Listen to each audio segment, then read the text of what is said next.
Ever really thought about what keeps the digital world, running when things go sideways?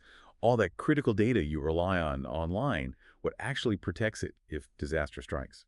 Well, today we're doing a deep dive into two really crucial pillars of digital resilience: AWS backup and disaster recovery. Our goal here is to help you unpack these concepts, what they are, why they matter so much, and importantly, how they work, especially if this is kind of new territory for you. That's a great starting point because, we've really shifted beyond just backing up some files. It's much more strategic now, thinking about actual business resilience.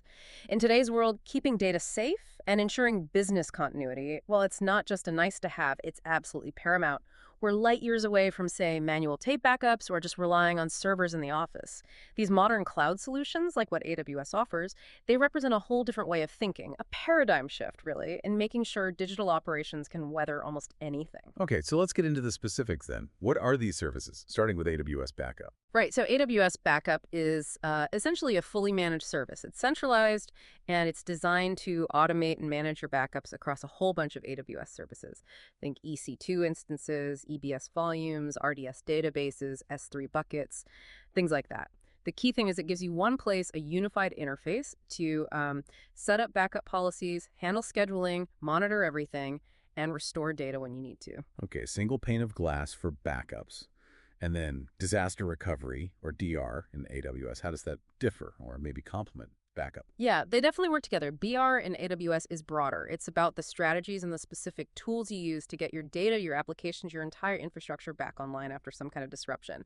And that disruption could be anything, right? Hardware failures, natural disasters, even cyber attacks, which are increasingly common. So DR leverages services like AWS Backup, but also things like cross-region replication, multi-ISI deployments, all geared towards ensuring your systems stay available or can recover very quickly.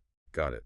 So why are these so critical now? You mentioned we're past the old ways, but what specific problems are these solving that maybe older methods just couldn't handle effectively? Well, several big ones. First, preventing data loss, whether it's accidental deletion, corruption, or, like I mentioned, attacks.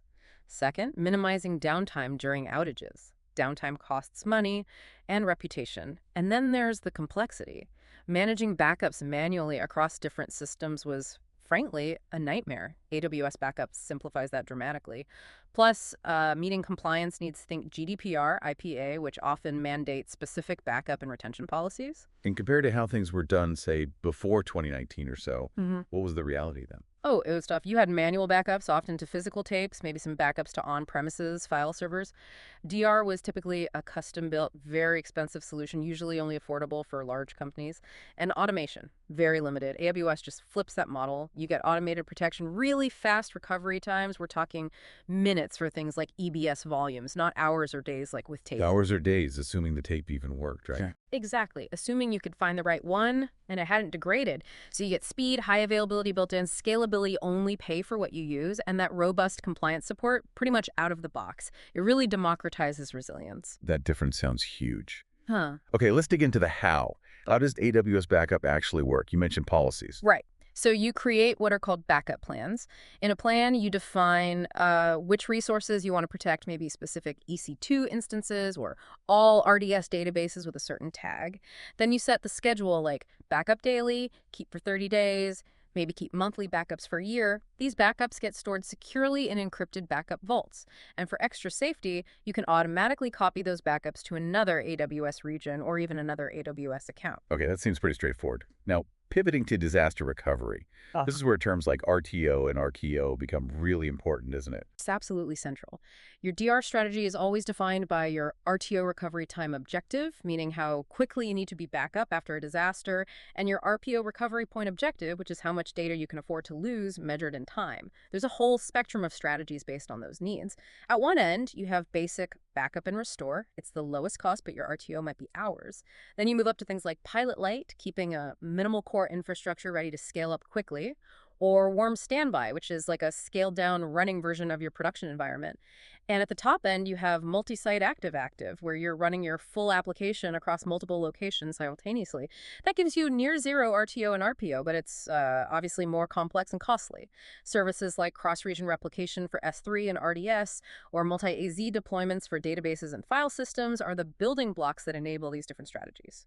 So choosing the right DR strategy really comes down to that trade-off. hmm How much potential downtime or data loss can the business tolerate versus how much are you willing to invest to minimize it? Precisely. It's a business decision informed by technology. So, when do you use what? Simply put, use AWS Backup for your regular automated centralized backups, especially if compliance is a big driver. For example, backing up that e-commerce database daily, retaining it for 30 days, that's a classic AWS backup use case. And DR comes into play for the bigger incidents. Exactly. You use disaster recovery strategies when the primary goal is minimizing that downtime and data loss during a significant outage or disaster.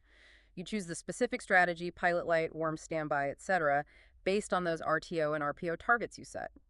A good example there is replicating a critical S3 bucket to another region. If the primary region goes down, you can fail over and access your data from the second region relatively quickly. It really becomes clear how these aren't just tools, but fundamental capabilities that transform data protection from this, like burdensome chore into an integrated, automated, and scalable part of your cloud setup. It really is a transformation. And it makes you wonder, doesn't it, as more and more organizations adopt these advanced cloud resilience strategies, what new opportunities might that unlock? Or perhaps what new kinds of challenges might emerge in a world that becomes so reliant on these incredibly resilient digital services? That's definitely something to think about as you navigate your own digital resilience planning. Thanks for joining us for this deep dive.